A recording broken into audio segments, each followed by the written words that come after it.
So அப்புறம் ஆர்யா வந்தான், அவன் ஃபுல் ஸ்டோரி சொன்னாங்க, ஆர்யா கேட்டுட்டான். நான் இந்த இன்பிட்வீனில் ஒரு இடம் வாங்கினேன், இடம் வாங்கி வீடு ஒரு பழைய வீட்டோட வாங்கினேன். அந்த வீட்டை வந்து ரெனோவேஷன் பண்ணிட்டு அங்கே போயிடலாம் அப்படின்ற ஒரு ஐடியாவில் நான் மூவ் பண்ணிட்டு ரெடி பண்ணிட்டு இருக்கேன். எங்கள் அம்மாவும் ஒய்ஃபும் வெள்ளிக்கிழமைனா அந்த வீட்டுக்கு போயிட்டு விளக்கு ஏற்றுவாங்க. ஆல்மோஸ்ட் அந்த வீடு செட் ஆகிடுச்சு, தான் போக போகிறோம் அப்படின்ட்டு. ஆர்யா கதை கேட்டு முடிச்சுட்டு எங்கடா இருக்க அப்படின்னு சொன்னால், மச்சான் அந்த மாதிரி நான் இந்த ஒரு இடம் வாங்கியிருக்கேன்டா, அங்கே ஒரு வீடு இருக்குது, அது ரெனோவேஷன் பண்ணிட்டு இருக்கேன். சரி அங்கேயே நான் வந்துடுறேன் அப்படின்ட்டு அங்கே வந்தான். வந்து மச்சான் படம் சூப்பராக இருக்குது, கதை நல்லா நம்ம பண்ணிடலாம், எவ்வளோ செலவுனாலும் பிரச்சனை இல்லை, செம்மையாக பண்ணிடலாம். சரி இது என்ன இதான் மச்சான் வீடு நான் சொன்னேன். பார்த்துட்டு இல்லை, ஏய் என்னடா வீடு நல்லாவே இல்லையா மச்சான், அவன் உள்ள வரணும், உள்ளெல்லாம் போய் பார்த்துட்டுல மச்சான் இந்த வீட்டை இடிச்சிரு அப்படின்ட்டான். நான் ஒன்றும் ஷாக் ஆகி, மச்சான் வீட்டெல்லாம் இடிக்க முடியாது மச்சான், நான் வீட்டிலலாம் சொல்லிட்டேன், இதை ரெனோவேஷன் பண்ணுறோம், இடிச்சா நிறைய செலவாகும், அதுவும் இல்லாமல் ரொம்ப நாள் ஆகும்ல. ஏய் கம்பெனி நீங்கள் ஏதாவது ஒன்று பிஹேவ் பண்ணி வேற கூடமா, அதுக்கப்புறமா வந்துட்டு இது சரியில்லை அது சரியில்லைன்னு சொல்லிட்டு இருப்பேன் அப்படின்னு சொல்லிட்டு என்ன பண்ணிட்டான்னா, வீட்டை இடிக்க சொல்லி உடனே அவன் ஃப்ரெண்டுக்கு ஃபோன் பண்ணான். ஃபோன் பண்ணி இந்த மாதிரி மச்சான் சந்தான வீடு தான் அட்ரஸ் நான் அவனுக்கு அனுப்புகிறேன், இந்த வீட்டை வந்து இடிச்சு ஃபுல்லாக டெமாலிஷ் பண்ணிட்டேன்னு. உடனே அவன் வந்து ஒரு பாய்க்கு ஃபோன் பண்ணா, ஒரு பாய் ஒருத்தர் வந்தார். சண்டே நைட் இது நடக்குது, மண்டே டியூஸ்டே வெனஸ்டே தேர்ஸ்டே இடிச்சு தரமட்டமாக்கி எல்லாத்தையும் வாரின்னு போயிட்டாங்க. வெள்ளிக்கிழமை எங்கள் அம்மா ஒய்ஃபும் போய் விலை கேட்குவாங்கல்ல, அவங்க வெள்ளிக்கிழமை போயிருக்காங்க. நான் சொல்லலை ஏன்னா திட்டுவாங்க அப்படின்ட்டு. எங்கள் அம்மா போயிட்டு வீட்டை காண சொல்லி தேடிக்கிட்டே இருக்கிறாங்க. இந்த தெருவு போயிருக்காங்க, அந்த தெருவு போயிருக்கிறாங்க. அதுக்கப்புறம் எனக்கு ஃபோன் அடிக்கிறாங்க, ராஜா நம்ம வீட்டை காணும்பா அப்படின்ட்டு. நான் எப்படா சொல்றதுன்னு எனக்கு தெரியல. அதுக்கப்புறம் கொஞ்சம் வீட்டுக்கு வரமா நான் சொல்ற மாட்டேன், வீட்டை காணுனாரு. இல்லைம்மா நான் வந்து சொல்றேமான்ட்டு. அம்மா இல்லைம்மா ஆர்யா வந்தா அன்னைக்கு பார்த்துட்டு வீட்டை இடிச்சிரு, புதுசாக காட்டலாம் நல்லா வரும், நான் சொன்னால் கரெக்டாக இருக்குமா அப்படின்னு. உடனே எங்கள் அம்மா ஷாக்கா, ஏண்டா நீங்க ரெண்டு பேரும் படத்துல தான்டா அப்படி பண்ணுவீங்க, நிஜ வாழ்க்கையில மட்டும் பண்ணுவீங்க, ஒரு வீட்டை இடிச்சுட்டு கிரவுண்டா வச்சிருக்கீங்க. ஸோ இந்த லெவல் நாங்கள் ரெண்டு பேரும் ஃப்ரெண்ட்ஷிப். ஆனால் என்னன்னா இதில் ஒரு விஷயம் நான் சொல்றது, ரெண்டு பேருமே இது வரைக்கும் அந்த கல்லூரியின் கதையிலேருந்து இன்னைக்கு வரைக்கும் பயந்ததே கிடையாது. காமெடி கிங் இதெல்லாம் தாண்டி I think he's one gem of a person. இன்னைக்கு அவருடைய நல்ல மனசை வந்து எல்லாரும் சொல்றாங்க அப்படிங்கிறப்போ I think that is what makes him what he is today. So yes, Santhanam அவர்களே ஒரு பெரிய கைத்தட்டலோட.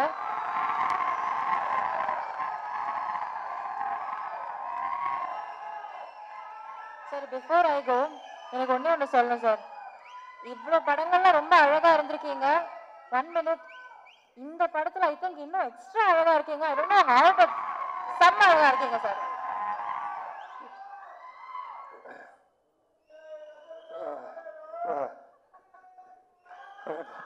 எல்லாருக்கும் வணக்கம். முதல்ல இந்த இங்கே வருகை தந்துள்ள அனைவருக்கும் என்னுடைய மனமார்ந்த நன்றியை தெரிவித்துக் கொண்டு அவங்க எல்லாரும் வருக என்று வரவேற்கிறேன். இந்த படத்தினுடைய எங்களுடைய தில்லுக்கு துட்டு 1, 2 அப்புறம் டிடி ரிட்டர்ன்ஸ் எல்லாத்துக்குமே எங்களுக்கு ஒரு ரைட்டிங்கில் ஸ்கிரிப்டில் ஒரு மிகப்பெரிய ஒரு ஒரு குருவாக இருந்து உதவி பண்ணியது திரு இந்திரா சவுந்தரராஜன் சார். அவர் இப்போ இங்கே இல்லை, இறந்துட்டாங்க அவர். ஸோ அவருடைய மறைவு மிகப்பெரிய ஒரு இழப்பு எங்களுக்கு. இருந்தாலும் அவருடைய ஆன்மா எங்களுக்கு வாழ்த்து தெரிவித்து எங்களோட இருந்து சப்போர்ட் பண்ண நம்புகிறோம். ஸோ அவருக்கு இந்த நேரத்தில் என்னுடைய மனமார்ந்த வணக்கத்தை தெரிவித்துக் கொண்டு இந்த நிகழ்ச்சிக்குள்ளே போகலாம். ஃபர்ஸ்ட் இந்த படத்தினுடைய விழாக்கு வருகை தந்துள்ள எங்களுடைய எஸ்டிஆர். ஸோ அவரை பற்றி நான் நிறைய இன்டர்வியூவில் சொல்லியிருக்கேன். அதாவது அவர் இல்லைன்னா இன்னைக்கு நான் இங்கே இல்லை. ஸோ அவர் தான் சினிமாவில் என்னை கொண்டு வந்தது. அதுக்கு முன்னாடியே அவர் படத்தில் நான் வந்துட்டு அட்மாஸ்பியர் நடிச்சிருக்கேன், காதல் அழுதில்லை படத்தில். அதுக்கப்புறம் அவர் எடுத்து போட்டு பார்த்துட்டு, இது நடுவில் வந்து மூஞ்சல் இவ்வளோ ரியாக்ஷன் கொடுத்துட்டு இருந்தேன், நீயும் நானும் கூல் சுரேஷும் தான் நடுவில் போய் டிஸ்டர்ப் பண்ணிட்டு இருப்போம். ஸோ பார்த்துட்டு இது பண்ணார். அதுக்கப்புறம் மன்மதனில் கூப்பிட்டு கொடுத்தாங்க ஃபஸ்ட்டு சான்ஸ். மன்மதனில் ஃபஸ்ட்டு டே ஷூட்டிங் போய் நான் ரெடியாக நின்றுட்டு இருக்கேன். அதில் வந்து அவர் அந்த மொட்டை கேரக்டராக உள்ளே வருவார். வந்த உடனே நான் வந்து வாங்க இந்த மாதிரி என் பேரை கேட்பாரு, இன்ட்ரடியூஸ் ஆகும், இதுதான் சீன். நான் ரெடி ஆகிட்டேன். அப்புறம் அவர் வந்தோன்னு சின்ன டிஸ்கஷன் போயிட்டே இருந்துச்சு. நான் டவுட் ஆகிட்டு, என்ன ஏதாவது ஆளுகளை மாற்றுறாங்களா இல்லை என்ன ஆச்சுன்னு தெரியலையே அப்படின்னு போயிட்டு மெதுவாக என்னாச்சு அப்படின்னு சொல்லி கேட்டேன்.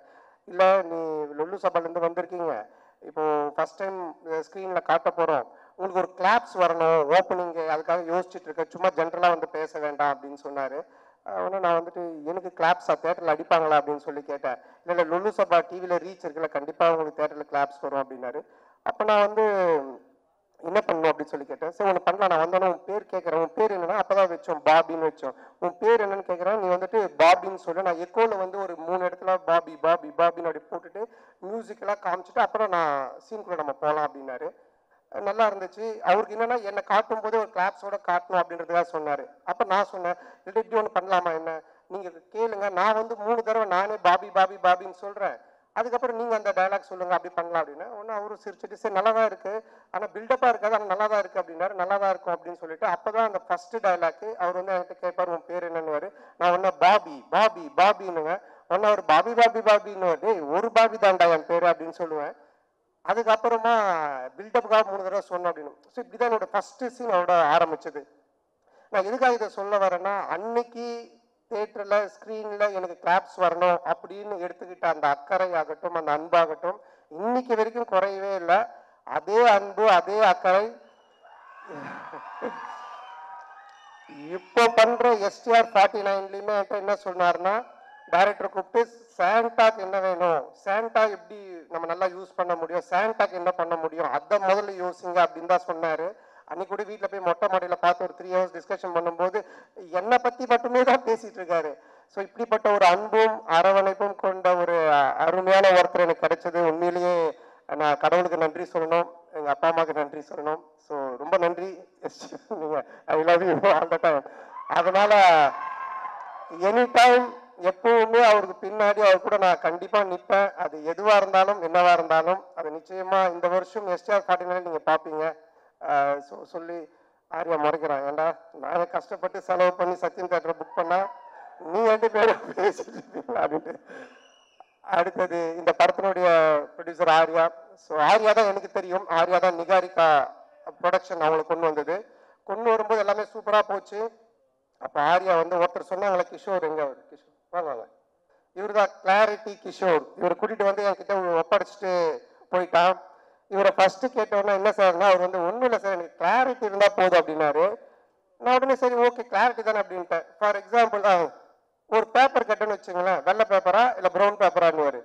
வெள்ளை பேப்பர் கோடு போட்டுதா போடாதா, கோடு போட்டது, இப்படி போட்டதா இப்படி போட்டதா, சரி இப்படி போட்டது, சரி போட்டதுக்கு அப்புறமா உங்களுக்கு A4 ஷீட் வேணுமா சின்னதாக வேணுமா, இப்படியே போயிட்டே இருக்கும் இந்த கிளாரிட்டி. இதுக்கு எண்டே கிடையாது. நான் சொல்லுவேன் சார் நீங்கள் அதெல்லாம் ஒரு பேப்பர் கொடுங்க நாங்கள் எடுத்துகிட்டு போகிறோம் அப்படின்ட்டு. ஸோ என்னென்னா சினிமாவில் இந்த அளவுக்கு ஒரு கிளாரிட்டியாக நான் ஃபஸ்ட் டைம் ஒர்க் பண்ணது இவர் கூட தான். ஆனால் அது நல்லா இருந்துச்சு. ஏன்னா பிஃபோர் பேப்பரில் நம்ம எல்லாத்தையும் கிளாரிட்டியாக பண்ணதுனால இவ்வளோ பெரிய படத்தை எங்களால் கொஞ்சம் ஈஸியாக எடுக்க முடிஞ்சது. ஸோ அவருக்கு முதல்ல நன்றி, ரொம்ப தேங்க்யூ சார். கிளாரிட்டியாக இருக்கா பேச்சு? ஸோ அதுக்கப்புறமா ஆர்யா என்னுடைய நண்பரில் இந்த உயிர் நண்பன் அப்படின்வாங்களே அந்த மாதிரி. நாங்கள் கல்லூரியின் இல்லை காசு கொடுத்துருக்கான்னு சொல்லி தான் ஆகணும். அதாவது கல்லூரியின் கதை படத்துல நாங்கள் 2 பேரும் ஃப்ரெண்ட் ஆனோடனே ஃபர்ஸ்ட் படத்தில் நல்லா க்ளோஸ் ஆகிட்டோம். அப்போ வந்து படத்துலலாம் பார்த்தீங்கன்னா ஹீரோயினுக்கு ஃப்ரெண்ட்ஸாக பெங்களூர்ல இருந்து ரிச் கேர்ள்ஸ் கூட்டிட்டு வந்து நடிக்க வைப்பாங்க, அவங்க தான் கூட வருவாங்க ஃப்ரெண்ட்ஸாக. அப்போ எந்த வந்து மன்மதன் ரிலீஸ் ஆகி ஒரு 2 படம் தான் ரிலீஸ் ஆகிருந்துச்சு, பெருசாக எனக்கு தெரியாது வெளியே. ரெண்டாவது அவங்க பெங்களூர்லேருந்து வந்திருக்காங்க. ஆர்யா தான் ஹீரோ, அவங்க அறிந்து மரியாதை நடிச்சு முடிச்சிருக்காங்க, ஆனால் ரிலீஸ் ஆகலை. ஸோ நாங்களாம் ஒன்றா தான் உட்காந்து சாப்பிடுவோம், எங்களுக்கு கேரவன் கிடையாது. அப்போ அவங்கெல்லாம் நீங்கள் யாருன்னு எனக்கு கேட்கும்போது நான் ஆர்யா ஹீரோன்னு தெரியும் இந்த படத்தில். நீங்கள் யாருமே ஒன்று ஆர்யாவில் என்னது இவரை யாருன்னு கேட்டிங்களா, இவர் தான் comedy super star, south India comedy super ஸ்டார்ன்ட்டான். ஆனால் அவங்களாம் is a comedy super star south India, yes Telugu Malayalam Tamil all language is a super ஸ்டார்ன்ட்டான். ஆனால் அந்த பொண்ணுங்களாம் ஒரு மாதிரி டவுட்டாக என்ன பார்த்தாங்க. பார்த்தோன்னே டக்குன்னு ஆர்யாவில் வச்சோம் அவங்க டவுட்டாக பார்க்குறாங்க, டக்குன்னு ஒரு காமெடி பண்ணு அப்படின்னா. ஏய் என்னடா சம்மந்தமே இல்லாமல் காமெடி சூப்பர் ஸ்டார் இப்போ காமெடி பண்ணுன்ற மச்ச பண்ணு தப்பாயிடும் நீ பண்ணு அப்படின்னா. சரி நானும் அவங்க முன்னாடி சரி பழைய பாட்டுக்கு இப்போ இருக்க ஹீரோஸ்லாம் டான்ஸ் ஆன அப்படின்னு ஆடி காமிச்சிக்கிட்டு இருக்கேன். அவங்க சிரிக்கல, மச்சான் பக்கத்தில் இன்னும் நல்லா பண்ணு அப்படின்னா. இதுதான் நாங்கள் VSOPயில் கூட வச்சிருந்தோம். ஒன்று கொஞ்ச நேரம் கழிச்சு அவளும் வந்துட்டான் நடிக்கிறதுக்கு. 2 பேரும் சேர்ந்து பயங்கரமாக அவன் ஹீரோயினா நான் ஹீரோவாக நடிச்செல்லாம் ஆடிட்டு இருக்கோம். அவங்களாம் அப்படியே பார்த்துட்டு இருக்காங்க. இதை டைரக்டரும் ப்ரொடியூசரும் பார்த்துட்டாங்க. 2 பேரும் கூப்பிட்டு என்ன சார் ஒரு ஹீரோ ஒரு காமெடியானு அந்த பொண்ணுங்க முன்னாடி போய் டான்ஸ் ஆடினு காமெடி பண்ணிட்டு இருக்கீங்க அப்படின்போது, இல்லை சார் அவனை வந்து ப்ரூவ் பண்ண. நான் சொன்ன மச்சான் ப்ரூவே பண்ண வேணா, என்னை விட்டுரு, நான் காமெடினா இல்லாமல் கூட போகிறேன்ட்டு. அதுக்கப்புறமா அந்த காமெடி சூப்பர் ஸ்டார்ன்றது அவன் விடவே இல்லை. சேட்டை படம் அப்போ காமெடி சூப்பர் ஸ்டார் டைட்டிலே எனக்கு போட்டுட்டான் படத்தில். நான் லிங்கால நடிக்கும்போது ரஜினி சார் கூப்பிட்டு கேட்குறாரு, நீங்கள் காமெடி சூப்பர் ஸ்டாரா அப்படின்னு. நான் ஒன்றும் இல்லை சார் ஆர்யா தான் போட்டான்னு. நீங்கள் சொல்லாமலா போட்டிருப்பான் அப்படின்னாரு. சார் சத்தியமாக நான் சொல்ல சார், அதாவது ஏன்டா எந்த லெவலில் மாற்றிக்கிட்டு இருக்கானா. ஸோ என்னோட ஃப்ரெண்ட்ஷிப் அந்த மாதிரி. ஆனால் இதெல்லாம் ஒன்றுமே இல்லை. இப்போ ஒரு மேட்ரு ஒன்று சொல்ல போகிறேன், அதை கேளுங்க.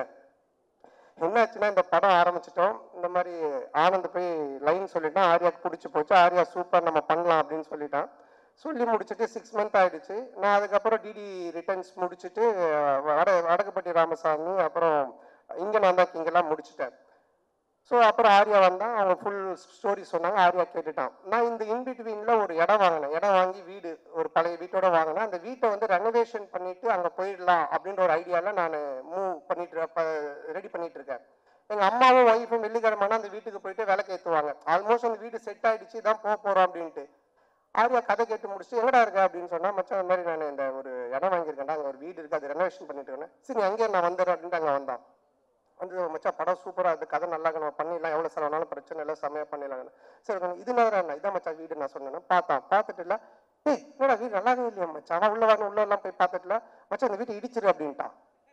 நான் ஒன்றும் ஷாக் ஆகி, மச்சான் வீட்டெல்லாம் இடிக்க முடியாது மச்சான், நான் வீட்டிலலாம் சொல்லிட்டேன், இதை ரெனோவேஷன் பண்ணுறோம், இடிச்சா நிறைய செலவாகும், அதுவும் இல்லாமல் ரொம்ப நாள் ஆகும்ல, ஏய் கம்பெனி நீங்கள் ஏதாவது ஒன்று டெவலப் பண்ணி வேற கூடமா, அதுக்கப்புறமா வந்துட்டு இது சரியில்லை அது சரியில்லைன்னு சொல்லிட்டு இருப்பேன் அப்படின்னு சொல்லிட்டு என்ன பண்ணிட்டான்னா, வீட்டை இடிக்க சொல்லி உடனே அவங்க ஃப்ரெண்டுக்கு ஃபோன் பண்ணி இந்த மாதிரி மச்சான் சந்தான வீடு தான் அட்ரஸ் நான் உனக்கு அனுப்புகிறேன், இந்த வீட்டை வந்து இடிச்சு ஃபுல்லாக டெமாலிஷ் பண்ணிட்டேன்னு. உடனே அவன் வந்து ஒரு பாய்க்கு ஃபோன் பண்ணா, ஒரு பாய் ஒருத்தர் வந்தார். சண்டே நைட் இது நடக்குது, மண்டே டியூஸ்டே வெட்னஸ்டே தேர்ஸ்டே இடிச்சு தரமட்டமாக்கி எல்லாத்தையும் வாரின்னு போயிட்டாங்க. வெள்ளிக்கிழமைனா எங்கள் அம்மா ஒய்ஃபும் போய் விளக்கு ஏற்றுவாங்கல்ல, அவங்க வெள்ளிக்கிழமை போயிருக்காங்க. நான் சொல்லலை ஏன்னா திட்டுவாங்க அப்படின்ட்டு. எங்கள் அம்மா போயிட்டு வீட்டை காண சொல்லி தேடிக்கிட்டே இருக்கிறாங்க. இந்த தெருவு போயிருக்காங்க, அந்த தெருவு போயிருக்கிறாங்க. அதுக்கப்புறம் எனக்கு ஃபோன் அடிக்கிறாங்க, ராஜா நம்ம வீட்டை காணும்பா அப்படின்ட்டு. நான் எப்படா சொல்றதுன்னு எனக்கு தெரியல. அதுக்கப்புறம் கொஞ்சம் வீட்டுக்கு வரமா நான் சொல்ற மாட்டேன், வீட்டை காணுனாரு. இல்லைம்மா நான் வந்து சொல்கிறேமான்ட்டு. அம்மா இல்லைம்மா ஆர்யா வந்தா அன்னைக்கு பார்த்துட்டு வீட்டை இடிச்சிட்டு புதுசாக காட்டலாம் நல்லா வரும், நான் சொன்னால் கரெக்டாக இருக்குமா அப்படின்னு. உடனே எங்கள் அம்மா ஷாக்கா, ஏண்டா நீங்க 2 பேரும் படத்துல தானடா அப்படி பண்ணுவீங்க, நிஜ வாழ்க்கையில மட்டும் பண்ணுவீங்க, ஒரு வீட்டை இடிச்சுட்டு கிரவுண்டா வச்சிருக்கீங்க. ஸோ இந்த லெவல் நாங்கள் 2 பேரும் ஃப்ரெண்ட்ஷிப். ஆனால் என்னன்னா இதில் ஒரு விஷயம் நான் சொல்றது, 2 பேருமே இது வரைக்கும் அந்த கல்லூரியின் கதையிலேருந்து இன்னைக்கு வரைக்கும் பயந்ததே கிடையாது. சினிமாவில் இப்படி பண்ணலாம், அப்படி செய்யலாம், அப்படி செய்யலாம் பயந்ததே கிடையாது. எதுவாக இருந்தாலும் தைரியமாக பண்ணுவோம். ஐயோ So yes, so நம்ம எல்லாரும் வெயிட் பண்ணலாம். அப்படி ஆயிடுமோ, ஐயோ இப்படி ஆயிடுமோ, இப்படி பண்ணா அப்படி ஆயிடுமோ அப்படின்ற பயம் எங்களுக்கு கிடையவே கிடையாது. வாழ்ற வரைக்கும் ஜாலியாக வாழ்வோம், நல்லபடியாக வாழ்வோம். இன்னும் வருதோ பார்ப்போம், ஃபேஸ் பண்ணுவோம், அப்படியே போயிட்டே இருப்போம். அந்த ஒரு எனர்ஜி தான் இன்னைக்கு வரைக்கும் ஆர்யாவை இங்கே ஒரு இந்த இடத்துல கொண்டு வந்து ப்ரொடியூசராக நிற்க வச்சிருக்கு, என்னையும் ஒரு படம் பண்ணி போயிட்டு இருக்கிற இடத்துல வச்சிருக்கு. ஸோ நான் 2 பேரும் பயந்ததே கிடையாது. இந்த படம் நீங்கள் சொன்ன மாதிரி ஆர்யா சொன்ன மாதிரி என்னுடைய பிரச்சனை தீர்த்து படத்தை பண்ணுறதெல்லாம் வந்துட்டு வேற யாருனா இருந்தாங்கன்னா என் வீட்டு வாசலே தான் படுத்துக்கிட்டு இருந்திருப்பாங்க. ஸோ அந்த அளவுக்கு, ஏன்னா ஆர்யா சொன்னது, நீ இந்த படம் பண்ணி முடிக்கிற வரைக்கும் வேற படம் கமிட் ஆகாத, ஃப்ரீயாக பண்ணு, உன் பிரச்சனை எல்லாத்தையும் நான் பார்த்துக்கிறேன், உன் வேலை படத்தை ஜெயிக்கிறது மட்டும்தான் அப்படின்னு சொன்னான். அதுக்காக இறங்கி இந்த படத்தில் வேலை செஞ்சுருக்கேன். நிச்சயமாக இந்த படம் மிகப்பெரிய ஒரு வெற்றி படமாக ஆர்யாக்கு நான் திருப்பி தருவேன். மிகப்பெரிய வெற்றி படமாக இது இருக்கும். இந்த படத்தினுடைய இயக்குனர் ஆனந்த், பிரேமானந்த். ஸோ நான் வந்து தமிழ் சினிமாவின் கிறிஸ்டோபர் நோலன் அப்படின்னு தான் சொல்லுவேன். ஒரு கதை சொன்னால் அதை பல லேயரில் சொல்லுவான். டிடி ரிட்டர்ன்ஸ் பார்த்தீங்கன்னா ஒரு ஹாரர் தான், ஆனால் ஹாரருக்குள்ள ஒரு கேம் ஷோ இருக்கும், கேமுக்குள்ள ஒரு பணம் திருட்டு போகிற ஒரு அட்வென்ச்சர் இருக்கும். ஸோ இப்படி த்ரில்லரு, அட்வென்ச்சரு, அதுக்குள்ள கேம், இப்படி நிறைய மல்டி லேயர்ஸில் ஒன்று பண்ணுவான். அந்த மாதிரி தான் இந்த கதையும். இந்த கதை எனக்கு தெரிஞ்சு இன்னைக்கு ஸ்டேஜில் உட்காந்துருக்க யாருக்குமே தெரியாது. ஈவன் ஆர்யா கூட சரியா தெரியாது, யாருக்கும் நடிச்சவங்களுக்கு தெரியாது. இதை எடுத்து முடிச்சு பார்த்தா மட்டும்தான் அது புரியும். ஆனால் பார்க்கும்போது அவ்வளோ கிளாரிட்டியாக கிளியராக அவ்வளோ காமெடியாக ஒர்க் அவுட் பண்ணுவான். ஸோ அந்த விதத்தில் ஆனந்தை நான் பாராட்டுறேன். ஆனந்துக்கு மனமார்ந்த நன்றி. ஆனந்த் கூட ஆனந்த் சொன்ன மாதிரி முருகன் எங்க அவனை மேலே தூக்குங்க, அவன் வந்து இந்த வானத்தை போல விஜயகாந்த் மாதிரி பண்ணுவான், அப்படியே தூரமாக நின்று கை காட்டுவான், ஃபீல் பண்ணுவான். ஆனால் வந்து அப்புறம் கேட்பான், என்ன சொல்லவே இல்லை அப்படின்னு. வா மேலே வா இல்லை சொல்லியாச்சு உன்னை பற்றி, மேலே வா. இவன் தான் அங்கே ஓரமாக நிற்கிறான் பாருங்க, அதாவது வந்துட்டு இந்த கேட் ஓரமாக. ஸோ என்னுடைய சைல்ட்ஹுட் ஃப்ரெண்டு, நான் ஜெயிக்கிறது அவனுடைய வெற்றி மாதிரி நினைப்பான். இதில் வர எல்லா காமெடி சீக்வன்ஸ் எல்லாமே இவன் பண்ண ஒரு விஷயம்தான், டீம் ஒர்க்கு. ஆனால் இவன் பிடிச்சிருக்கான். ஸோ அப்புறம் சேது நீ மேடைக்கு வா. சேது பரவாயில்ல வா. என்ன ட்ரெஸ் போடலையா? வா. ஸோ சேது நீங்கள் படத்தில் பார்த்துருப்பீங்க. ஸோ இவங்க 2 பேருடைய hard work, it's team work Sethu. So இவங்களுக்கு இந்த நேரத்தோட மனமாக நன்றி தெரிவிச்சுக்கிறேன்.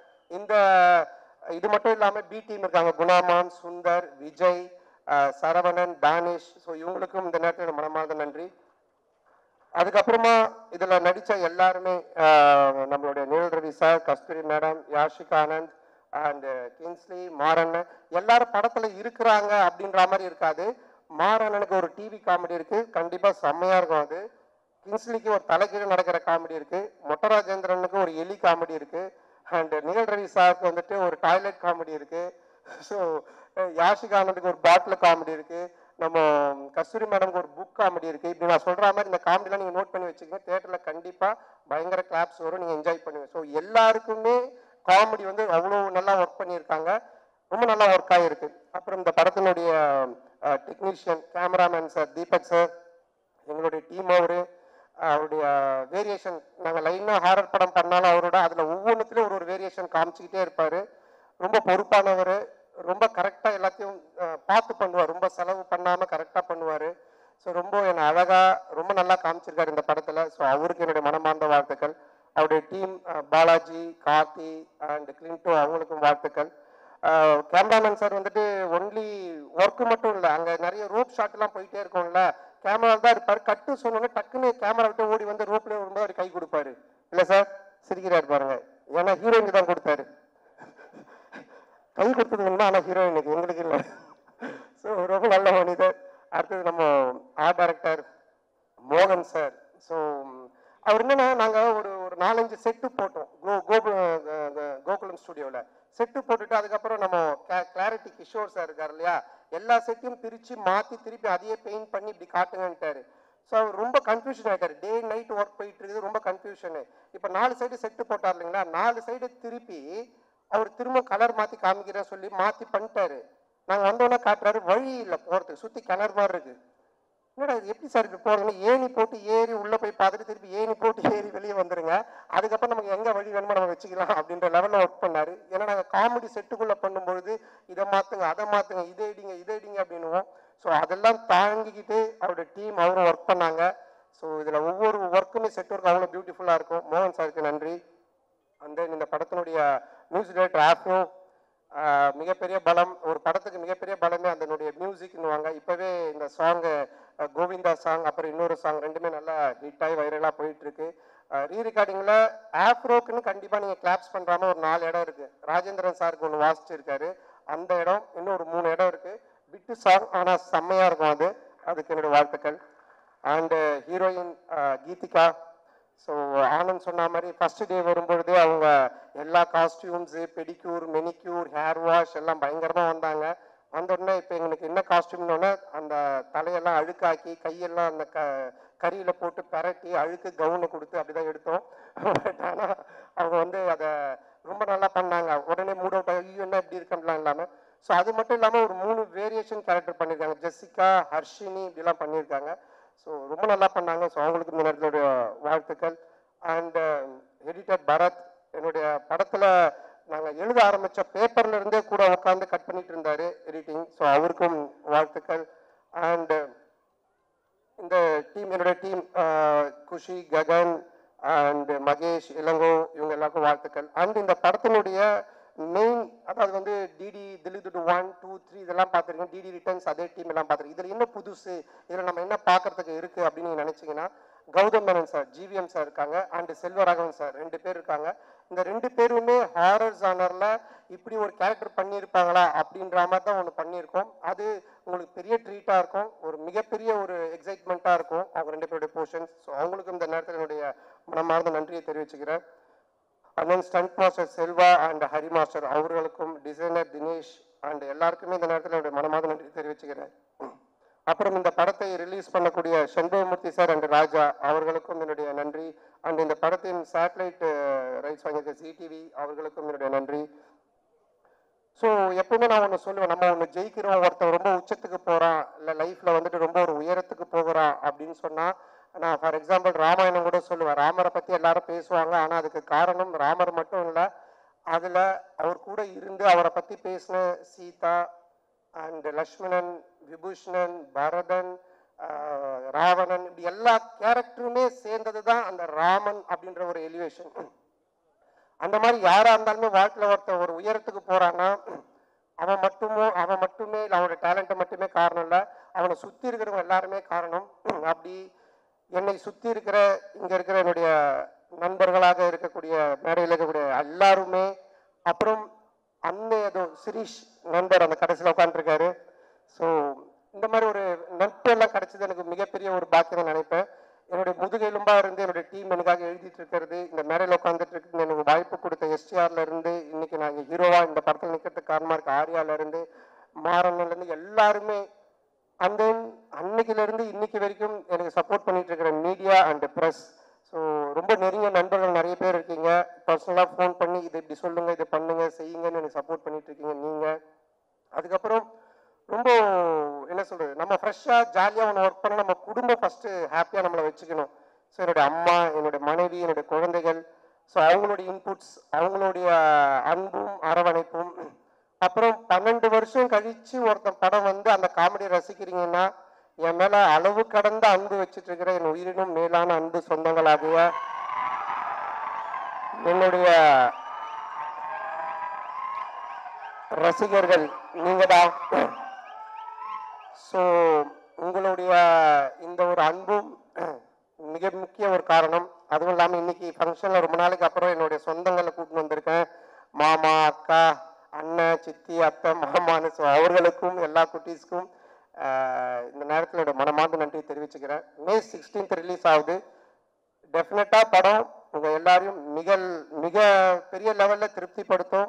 நல்ல காமெடி ஒர்க் பண்ணியிருக்கோம். நீங்கள் தேட்டரில் போய் பாருங்கள், பயங்கரமாக என்ஜாய் பண்ணுவீங்க. டிடி ரிட்டர்ன்ஸை விட ட்ரிபிள் மடங்கு உங்களுக்கு ஒரு ட்ரீட் இருக்குது. அதை வந்துட்டு ரொம்ப ஆணித்தனமாக நான் சொல்லுவேன். ஸோ டெஃபினட்டாக நல்லா என்ஜாய் பண்ணுவீங்க. அது மட்டும் இல்லை, கொஞ்சம் பார்த்து பண்ணுங்க. என் காசாக இருந்தால் பரவாயில்ல, நண்பன் காசு. ஸோ அதனால் இந்த வாய்ப்புக்கு நன்றி கூறி, மற்றும் வேற யாரும் நம்ம மதன் டீம், மதன் அண்ட் பரத், என்னோட டீம் ப்ரொடக்ஷன் டீம் பார்த்துக்கிற Bharath, Kishore and Dev and Krishna, Jai. So அவங்களுக்கும் இப்படி எல்லாரும், மற்ற யார் பேர்லாம் நான் விட்டுருக்கேன்னு தெரியல, எல்லாருக்கும் ஸோ எல்லாருக்கும் மனமாத நன்றி தெரிவித்து விடைபெறுகிறேன். மே 16th மறக்காம தேட்டரில் போய் பாருங்க. நல்ல படம், பயங்கரமாக என்ஜாய் பண்ணுவீங்க. ஃபேமிலியோட, குழந்தையோட பாருங்க.